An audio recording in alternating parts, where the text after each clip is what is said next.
Hello, it's Adam in the Newscast studio. It is Chris at Westminster. And it's James in Edinburgh. And it is 41 minutes past 10 on Friday evening. Notice I did that 5 Live time check style rather than Radio 4, where it would be, it's 19 minutes to 11. James, can I just say, your studio that you've been using outside the Scottish Parliament is fan-dabby-dozy. It's glamorous. Yeah, it's a nice looking.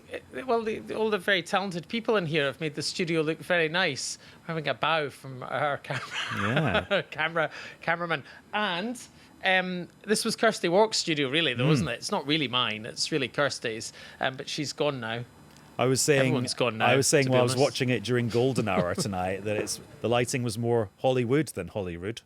Oh, very good. Yes, very good. Very good. Chris, very good. I will not comment on the lighting in the cupboard that you're in.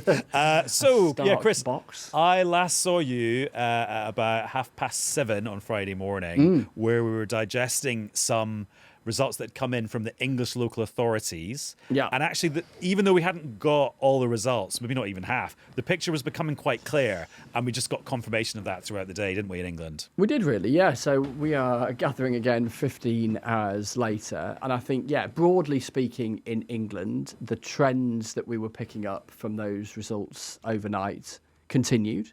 Obviously, when we were speaking on Friday morning, we had no results at all from Scotland and Wales, and they were always going to be a substantial part of the overall kind of Great Britain picture. And we got those results by around about tea time, pretty much in both instances. And so, as we sort of digest it, and by the way, as we record, we are not yet finished. There are still 7 English councils, principally in London and West Yorkshire, to come on Saturday. And I think, James, I'm right in saying, is that there's a little bit from, is it the Highlands and Islands waiting for? Yeah, so we're waiting for the as you know, there are 2 elements in Scotland. There's the constituency part of the election, 73 constituency MSPs, and then there's 56 on this regional list, and they're elected by, or different regional lists, and they're elected by a system of proportional representation, as we've discussed before. Newscasters will be familiar, I'm sure, with the D'Hondt method, as we have discussed it. And we're still waiting for the Highlands. And I'm not entirely sure why we're waiting for the Highlands. There was some checking of arithmetic to be done, I believe. It's fiendishly complicated, I'm told. D'Hondt. I don't understand it. Victor D'Hondt from Ghent. Another great Belgian import. But Chris, we'll talk about Scotland and Wales in a second. I got sidetracked, sorry. But just talking about England, are there any other notable things in England that we want to talk? I'm thinking about things like the Greens winning the elected mayor of Hackney in East London, which is not, let's be honest, not a huge job in British politics, but a symbolic victory for them. And also just think about it, like another Green spokesperson with a job title that can go on the news. Quite, yeah. It was a big breakthrough, that. They went on to win the council as well in Hackney, the mayor of Lewisham, the council in Waltham Forest, and the council in Hastings, off the top of my head, and a substantial increase in Green councillors in plenty of other places, with a concentration in London, but not exclusively in London as well. So they can point to a real bounce. And clearly, Reform in so many places performing very, very well. And particularly striking, Adam, how well they've performed in places like Sunderland and Gateshead and South Tyneside and Wakefield and Barnsley, where you're looking in some instances there at local authorities that have been Labour majorities at every single election going back to their formation in the 1970s, and often earlier than that in slightly different configurations, where, broadly speaking, in some of them, in fact, let me pull up, I think Sunderland's a good example. I'm just going to type this into our little system here. Yeah. So Reform previously had no seats. They gained 58. Labour previously had 54 seats. They lost 49. Just extraordinary. The Conservatives also lost 9. So it's where you're seeing, broadly speaking, certainly in seats terms, a straightforward switch from one to the other. You know, you take Barnsley, where perhaps the most successful and long-standing Labour leader in Britain, Sir Steve Houghton, who had been the council leader there since John Major was Prime Minister. He became council leader in 1996. He'd been on the council, I think, since the late 80s. He held his seat, I think, by 23 votes today, but the Labour lost Barnsley, and Reform have gained it, again, with substantial numbers. So you look at those and you think, wow, that is quite a thing. And it's not just in places like that, which were Labour-leaning previously, but also places like Essex and Suffolk and others besides, which were previously Conservative-leaning. So fascinating to see how they've performed in England. That's before we get to the Welsh and Scottish picture for Reform as well. And also Reform in control in Havering, which is in East London, Far East London, you know what I mean. And actually, Reform's position is that Havering should be removed from Greater London and join up with Essex. So we could have a Leave Remain referendum in Havering. So outskirts of Tokyo. Is that Far East London. It's because I'm an East Londoner, and I think that's way further than me. Yeah, it is on the edges of kind of, if you like, Greater London, or however you want to define the sort of. And yes, and you're right. There is a keen argument in Havering about their geographical affinity, with some arguing that their instinct, their gut, their heart lies with Essex rather than with London. And this idea that you might have there might be a referendum. I think Reform have said that were they to win a UK general election, they would offer Havering a referendum on leaving London. There's other examples of it elsewhere. So, but also it sort of tells you something about the Reform mindset, doesn't it? Like, oh, we don't want to be part of that London. Yeah, yes, and I think not exclusively a Reform mindset. An argument, a view articulated by some, within Havering, who might have come to their sort of Reform affiliations since, or maybe even have other affiliations. You see it occasionally in other places. There's been an argument in a part of West Yorkshire about whether Ilkley in West Yorkshire should be part of Bradford Council. So these things do occasionally happen where you might have a community that doesn't really regard itself as having an affinity, a political affinity with the bigger entity to which it's been sort of glued politically. Right, let's carry on our tour around Great Britain. James, so Scotland, kind of as predicted, the SNP did what do we call it? What's the doing the double but when it's 5? Doing the quintuple? Yeah, fifth election victory in a row. Yes. The fifth election victory. There've only been 7 elections in the devolution era. 7 elections since 1999, and the SNP have won 5 of them. And I suppose if you take a step back and think about it, that's pretty remarkable, because the whole devolution was a Labour project. You know, it was delivered by a Labour government. It was a project that they thought would, in the words it is said of George Robertson, kill the SNP or kill nationalism stone dead. The former Labour grandee, went on to be Secretary General of NATO. But it hasn't killed the SNP stone dead, and it hasn't killed Scottish nationalism stone dead. Indeed, the SNP have prospered through devolution. They've learnt to use it. They've run the government here for a long time. That doesn't mean there haven't been problems. I mean, Adam, there have been, as we know, a lot of difficulties for the SNP. They had a very turbulent period. They went through 2 first ministers. Nicola Sturgeon went, Humza Yousaf went, a power-sharing arrangement with the Greens collapsed. There was a police investigation into the finances. There were a whole series of policy rows. John Swinney came in and said, look, 2 years ago, I am steadying the ship. And he says now that work has basically paid off. But their share of the vote is down. Their number of seats is down. They've fallen short of the goal he set and repeatedly talked about, of the idea of an outright majority, 65, which, because of that electoral system we've discussed, is very difficult to attain. Minority or coalition government are the norm here. And so he says it's an emphatic victory, but I think you could debate that, to be honest. Also, with Reform, because there was a lot of talk about, Reform are actually going to do well in Scotland, considering what the received wisdom over the years about the challenges for them had been. Actually, they didn't win any seats under the first past the post bit of the electoral system.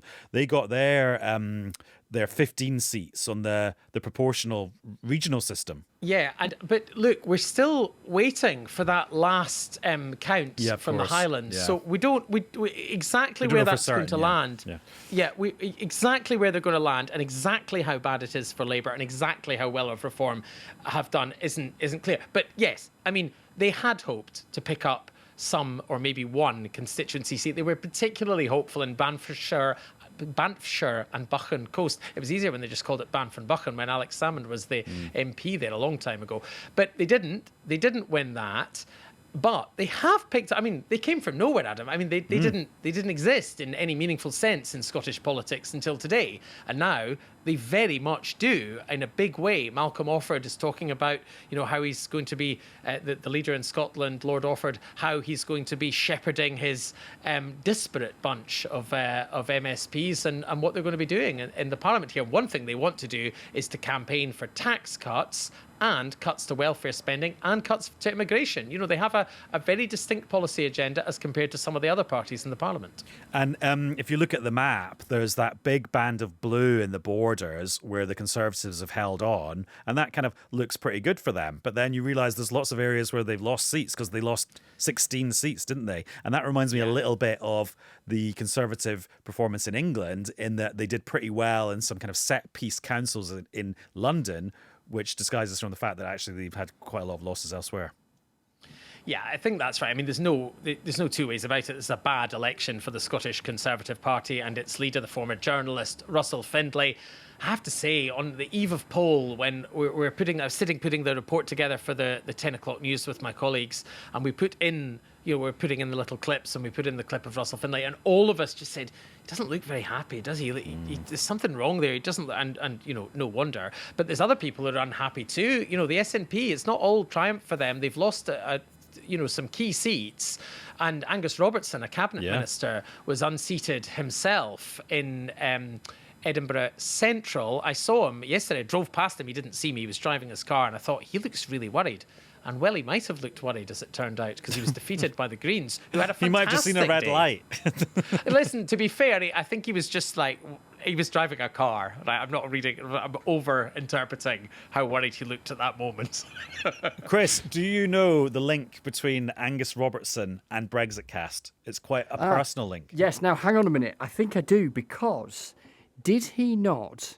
He either studied in or was born in. He has a connection to Vienna, doesn't he? He and Katja Adler worked on Blue Danube Radio together in their youth. That's it. So I'm getting at least half a point for that. Yes, definitely. Oh, let's get Paddy McGuinness on again. Also, James, just another thing about interesting results in Scotland alongside Angus Robertson, because the reason he lost his seat and is no longer a big hitter as an elected member of the SNP is because he got beaten by a Green.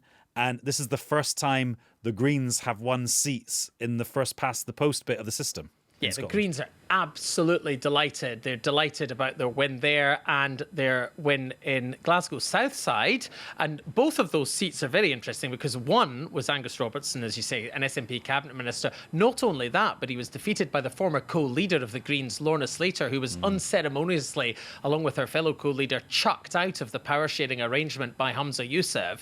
So, I mean, she might well think that was a degree of sweet retribution. And the seat that they won in Glasgow used to belong, until she stood down at this election, to one Nicola Sturgeon.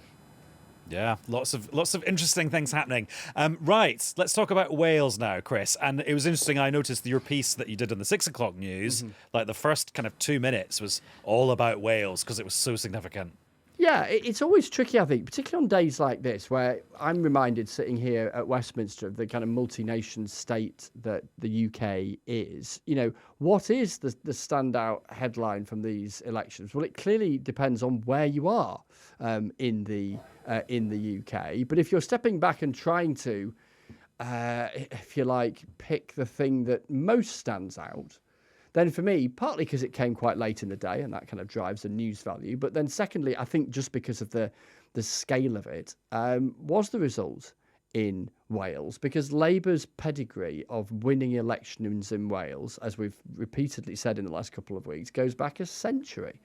And then they lost, and they lost big time. And then into the mix, you have Plaid Cymru, who one day would like to see an independent Wales, being the biggest party. Rhys Pureth will be the new First Minister of Wales. As we've discussed, because this outcome was certainly a possibility when you looked at the opinion polls in the last few weeks, we are soon going to have First Ministers in Scotland, Wales and Northern Ireland who simultaneously are holding office and of the view that the long-term future of their nations should be outside of the UK. Now, that doesn't mean, as we know with all of the conversations that surround the constitutional question in Scotland, that necessarily means there's a immediate and sharp question around the UK being a rather different entity from the one it is right now. But I still think it's quite a moment. It is quite a moment alongside that huge question that this defeat poses for Labour, because of the sort of in their bones psychology of Wales being just so core to the whole Labour kind of idea and history, really. And right now, it doesn't look a bit like that. And Eluned Morgan, the outgoing First Minister, who didn't even get re-elected as a member of the Senedd in her constituency, she did a speech that will probably go down in history as Eluned Morgan's best bit of comms. So let's have a little listen to it. It is clear that results across the whole of the United Kingdom have demonstrated deep frustration with the Labour Party. We need to go back to being the party of the working class. We need the Labour government nationally to change course. We need the wealth of this nation to be more equally distributed away from the southeast. But I was always clear that this election was about Wales, and Keir Starmer was not on the ballot. I am taking responsibility and I am resigning. And we'll talk about what other people have been saying about Labour in a second, Chris. But just that point about nationalist leaders being in charge in simultaneously Northern Ireland as a result of previous elections, the SNP being re-elected this time, and Plaid Cymru being elected for the first time in Wales. Makes me think, though, because of the electoral system that we've got and the choices made by the electorates in them, it's like it's nationalist-ish. Yes. In that Plaid Cymru don't have a majority. And as James was saying, John Swinney's pledge at the election was, I'll do another push for independence if I get a majority. And he didn't get that either. Yeah, I think that is true, and it's worth pointing out that in Northern Ireland it is a power-sharing executive. Yes. There are two offices of equal stature, but one is the First Minister and one is the Deputy First Minister. That was my ham-fisted reference to the electoral system. Yeah, reflecting the nature of the devolved settlement in Northern Ireland. And we should also say that Plaid Cymru's view, and it's why I describe them as aspiring for an independent Wales at some point, is that it is pointedly something they are not seeking to race towards. But ultimately, if you sort of examined them as a kind of political stick of rock, all three of those First Ministers do think their nation, their communities would be better served outside the UK, and that is quite the thing, I think. Certainly adds a bit more tension to the elastic that wraps the UK together. Yeah. James, what does John Swinney actually have planned when it comes to constitutional questions? Well, I've been asking him about that. Actually, I had quite a long chat with him earlier, and I was saying to him, you didn't get to that 65. You've fallen back in vote share. You've fallen back in seats. All right, there's a pro-independence majority in the Parliament alongside the Scottish Greens. But, in the campaign, he was at pains to say that it wasn't a pro-independence majority, including the Greens, which would force the issue. It was an SNP majority. And, SNP sources I've been talking to have been pointing out there's been a pro-independence majority in the Parliament for quite a long time, if you add together the SNP and the Greens. So the question is now, what does he do with that? And he has a couple of options, really. I mean, either he can steamroller ahead and say, well, the Greens are with us, there's a pro-independence majority here, I'm a Democrat, I'm going to make the case, I'm going to argue the case. Or, and I think this is more likely, he'll have more of a subtle approach. I think he has to keep his key core supporters who voted for him for independence happy. And he's not going to say, I'm giving up on the idea by any stretch of the imagination.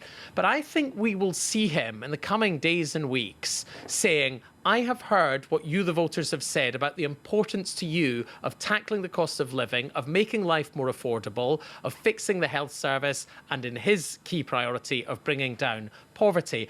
And I think he will try to do what arguably the SNP did under Alex Salmond's first term from 2007 onwards, try to rebuild then, or rebuild now, a reputation as a competent, stable government, and use that as a platform to argue for independence. That is to say, I do not think he's going to be at the gates of Downing Street demanding an immediate referendum, because I think he recognises the reality of where the public are. Yes, support for independence is high at around 50%, but what pollsters talk about they talk about salience, and the salience of independence has fallen away in the last few years as the issue that people want to be fixed right now. I'm not saying everybody, some people desperately want independence immediately, but that salience number has fallen. So I think there might be a more subtle approach to it. And also, if he does that and tries to rebuild, and I'm not saying he can, and some people will say, the SNP shouldn't have another go, and they've, public services, they don't have a recovery plan that will work, and that those debates will continue in the Parliament behind me here at Holyrood. But what happens if what we're seeing in England leads to, at the next general election, Nigel Farage as Prime Minister? Polls suggest that would energise support for independence in Scotland. So maybe John Swinney's thinking, cock-canny, as they say here, go steady, keep things calm, get to that point, and then see where we are. Right, let's go back from to his this point of view. Yes, let's go back to the story about what's happening with Labour. And we actually heard from the Prime Minister very early on Friday morning, just after we recorded the last episode of Newscast. He clearly wants to sort of get this out of the way quickly, and here's what he did. Let me be clear, these are really tough results. I'm not going to sugarcoat it. And we have lost brilliant Labour representatives, people who put so much into their communities, so much into our party and our movement. And the voters have sent a message about the pace of change, how they want their lives improved. May was elected to meet those challenges, and I'm not going to walk away from those challenges and plunge the country into chaos. And then, Chris, bringing it right up to date, Keir Starmer's written for The Guardian, and you just sent me the article. What's your take on what he's saying? Well, I'm just literally scanning it right now. Yeah, let's do this in real time. He says, I think this is the headline. Someone sent me it on WhatsApp, so I'm trying to work out what's what here. We must respond to the message that voters have sent us. That doesn't mean tacking left or right. It means bringing together a broad political movement. That's that's curious in itself, because not tacking left or right might imply to some carrying straight on, which some in the Labour Party are wondering is wide. I don't mean that to sound perhaps as flippant as it might sound, but what else does he say? He acknowledges that it was a tough set of election results, and that, as he puts it, brilliant colleagues and local leaders have lost, will lead to much debate about the change in politics. He talks about political fragmentation and the cost of living. I'll keep reading and perhaps let you At the keep general talking. election, we earned the mandate to deliver change, but we've not sustained the public's trust that we are doing enough. That's quite a way of saying and you've we've just made been unnecessary mistakes. Yeah, well, we must respond to the messages that voters have sent us. This is great podcasting, isn't it? That doesn't mean tacking left or right. It means bringing together a broad political movement, being assertive about our values, blah, blah, blah. Then he goes back, and we've heard this argument before about the crisis after crisis, the 2008 financial crash, austerity, as he calls it, Brexit, COVID, the Ukraine war. People are desperate to not go back to the status quo. Parties have been desperate to get back to the status quo, but the status quo isn't working. And then he talks about the dangers of Vladimir Putin and the need for a fair country. Yeah, a stronger country, a fairer country. That's the path I'll be setting out in the coming days, and the work my government will lead in the months and years ahead.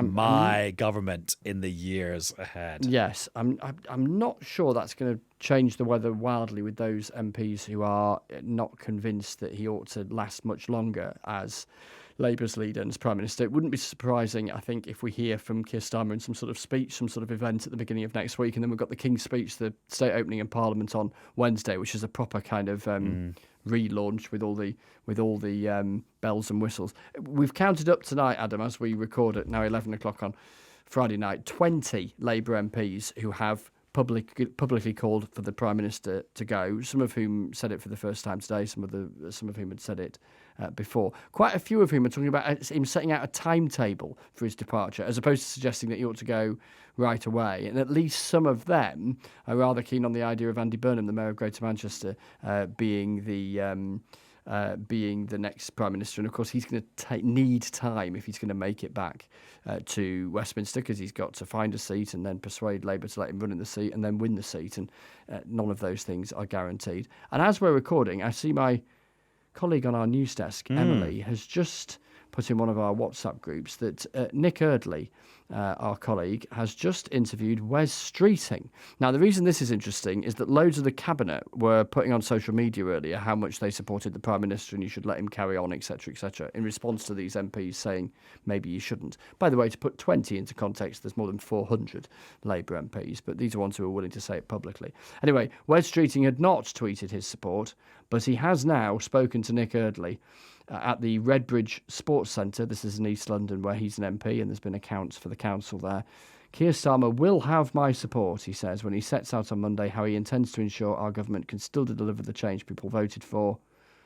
We've got the message, we can still deliver change. Labour can be the change people want to see, has said Wes Streeting, and therefore he has, it would seem, said what he has. Keir Starmer will have my support. So no Wes Streeting leadership challenge over the next 3 days.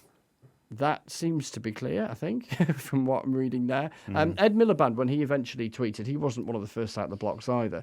He didn't actually explicitly in his message saying he was backing Keir Starmer. I'm sure he and his team would say that he does, but he talked about how devastating the results were, and then said, as Keir has said, we must go further in delivering the mandate for change that Labour won in 2024 and show how we will answer the call for change in our country. He doesn't quite in as many words say what Wes Streeting has said about the Prime Minister having his support. I know this sounds like ludicrous textual analysis, but this kind of stuff does matter in these moments as we try and unpick the solidity or not of the support for the Prime Minister in the upper echelons of the Westminster government. Right, let's unpick one more thing, and this is one of my favourite things on days like this, the projected national share. Oh, yes. So this is when Professor Sir John Curtis and his colleagues extrapolate the results from the elections in local authorities in England across the whole of Great Britain, as if everywhere was voting in the same local elections as the people that were voting yesterday, and then they come up with a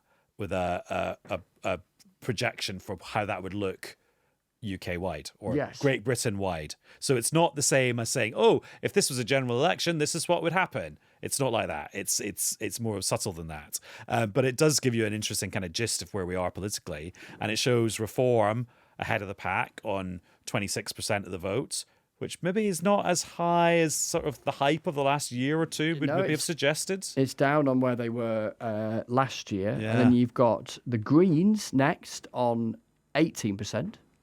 And then the Conservatives and Labour both on 17%, both down. And then the Lib Dems 1 point behind them on 16%, which shows you that's a sort of four-way tie for second place. Yeah, and I think it tells you two things. One is that Reform have a comfortable lead according to that projected national share, but it also tells you that none of them are wildly popular. And of course, because it is a projected national share across Great Britain, it doesn't account for the substantial support in Scotland and Wales that the SNP and Plaid Cymru respectively have, which has a dynamic clearly in devolved elections, as we've seen today, but has a dynamic at general elections as well. And of course, James, you're used to covering this multi-party political system at Holyrood and have done for years. People covering English local authorities will have to get used to it. It will have a different flavour from the flavour it used to have in Wales. And of course, all of this is very different from the political makeup of the House of Commons, where there is an enormous Labour majority, which is basically the opposite of what's happened everywhere today. Yeah, and you sort of forget about the enormous Labour majority, don't you? You're like, oh no, they do have an enormous majority. Not that you would necessarily know it. They do not have an enormous majority here. In fact, and I should have thought about this earlier and said this earlier, but I was just double checking but it is obviously the case. This is Labour's worst performance since devolution. Did I say that at the start? Oh, I forget now. I've been up a long time. Reinforce anyway, it. this is. I don't think you did. I don't think you did. I don't think it did. No. This is Labour's worst performance in the entire devolution era since 1999. And actually, if you look at their seat total from 99 onwards, it's gone down every single election. Labour clearly has a really serious problem in Scotland, a long-term, serious problem for a party that has, in some respects, its roots in Scotland, its roots in the old, industrial heartlands of this country, in the Labour movement. And yet it has struggled for years and years and years, and it just seems to get worse. I mean, is Anas Sarwar going to stay on as leader? Wouldn't bet on it. Well, we shall see. And I think the theme of the next couple of days, Chris, is going to be, the shakedown in Labour. Yeah, and seeing how this party, how this movement responds when it's had, a collective night's sleep or two, as it looks ahead to what the Prime Minister might say on Monday and how people may choose to respond to that. And then the King's speech after that. What does the Prime Minister do himself? Does he consider shaking up his top team? Does he think he has the political capital to do it? Would that be arguably a case study in the kind of disruption that he suggests he doesn't want to be the author of? But then if it helped, if he concluded it helped sustain him in office, then perhaps.